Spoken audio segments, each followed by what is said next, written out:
West Bloomfield High School's Literary Garden is making a local impact. And did you know May 2025 marks the 10th anniversary of the Literary Garden Club's groundbreaking at West Bloomfield High School. The garden includes plants associated with U.S. authors and their works. To give us more information regarding this literary garden, with me on the Splash Live is teacher from West Bloomfield High School, English teacher, I should say, literary garden creator and club sponsor, Miss Jennifer Tianen. Thank you for being here. Thank you for having me. I want to start off breaking down the most simplest of it all, a literary garden. Define what a literary garden is, please. It is a garden that has plants from U.S. authors from around the country. So we have Kurt Vonnegut's hydrangeas. We had some of Poe's ivy, but that was the first thing that died. We have mint from Hemingway's short stories that are tied to northern Michigan. We have Walt Whitman's lilac from his birthplace home in New York. We have many authors, over 40. That is a lilac from Nathaniel Hawthorne's lilac at the Old Manse in Concord, New Hampshire. Okay. So there are over 40 to 50 authors that we've been in contact with whose plants are represented in our garden here in the courtyard at West Bloomfield High School. Okay, wow. Okay, so I just want to get a little bit more clarity, and then I want to move on to the next one. When you say an author's plant, do you mean like a plant that was represented in one of their books, like one of their favorite plants? Explain that a little bit more. Okay, so when I talk about Kurt Vonnegut's hydrangeas, there's a very famous picture of Kurt Vonnegut that was taken a year or two before he passed by his daughter. And so that hydrangea doesn't appear in any of his books, but it turns out that Vonnegut loved gardening, and it was likely a way that he coped with the horrors that he saw during World War II.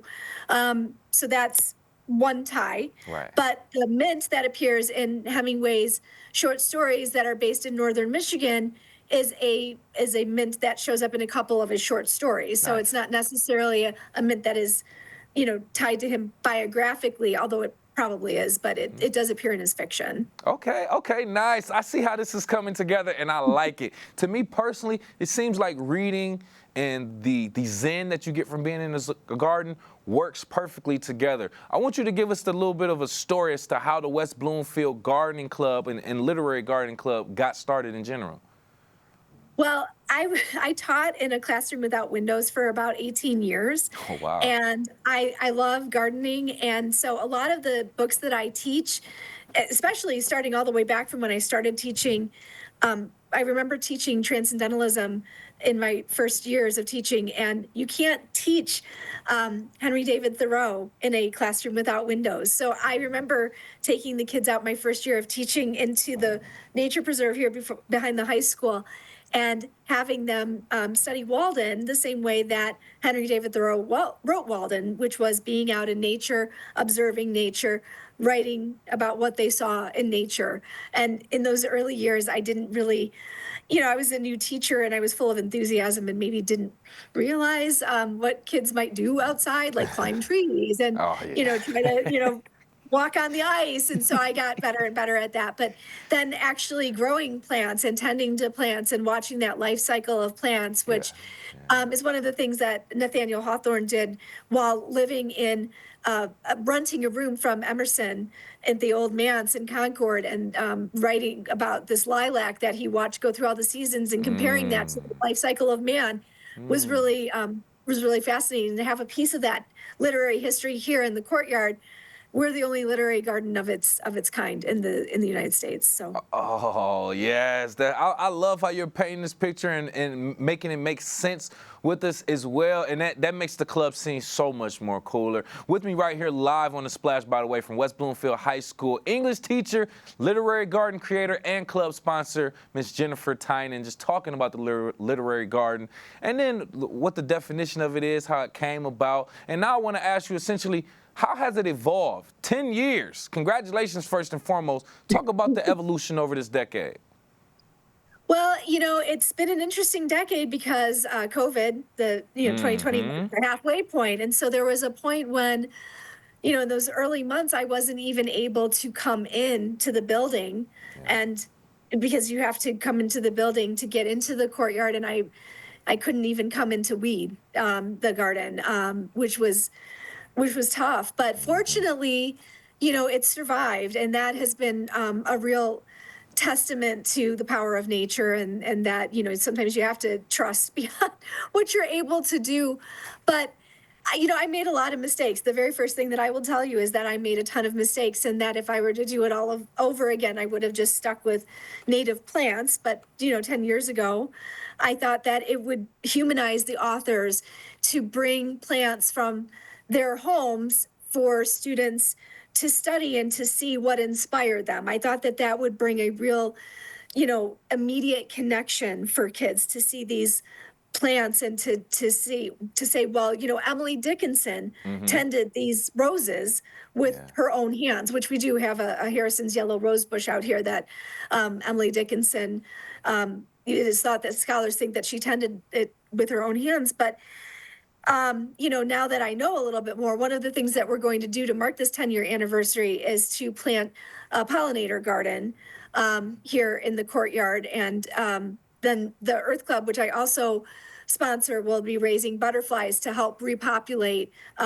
the butterfly populations that have decreased, precipitously in these last decade. So, I've learned a lot. The kids have learned a lot. Some plants have died off. Like I mentioned, Poe's ivy was the first thing that died, but that seems fitting. But yeah, it's been really fascinating, and I have a lot of former students that had ties to the literary garden through the club or through my classes that are writing about the impact that the garden has had on them all these years later, now that they're out of college or maybe still finishing up college. And that has been really, really so special to see the impact that it's had, and I can't wait to share those posts as we're entering this anniversary year. Yeah. Oh, congratulations on everything going on with that, and getting the students involved and having them reflect on it. That's beautiful. If I'm not mistaken, you all have something, a community day that's coming up in May as well. Can you just speak on this briefly? Yes, so May 17th, I'm so fortunate. We have the Rotary Club has offered to come in, and the West Bloomfield Rotary Club, and we're having an epic day of service to glow up the garden, and we'll be able to plant the seeds. I have nothing but gardening puns available to me.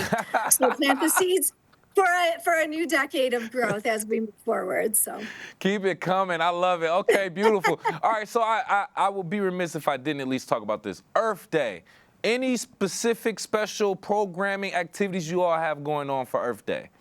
You betcha. So the Earth Club and the Literary Garden Club have joined forces, and we are having an Earth Spirit Week next week. So we've got dress-up days, hiker versus biker, and the Lorax Day for Earth Day, and Floral Hawaiian Day, and we're having a thrifted clothes day. And plus there are, like, Thursday as trash can audit day, Wednesday is World Book Day. So we're doing, things in conjunction with both clubs, and with Earth Week, there's going to be a courtyard cleanup day on Tuesday. And it's very exciting. We're very happy to have the kids do dress-up days and to promote environmental awareness as well as literacy all throughout the week. And plus, April is National Poetry Month. So it is my week, my month, The kids are excited. And so, we'll be doing lots. Bring it in. Love that. Appreciate you so much for all the information and your time. Once again, West Bloomfield High School English teacher, Literary Garden Club creator, and club sponsor, Jennifer Tianen. Thank you so much for your time and information. Thank you for the opportunity.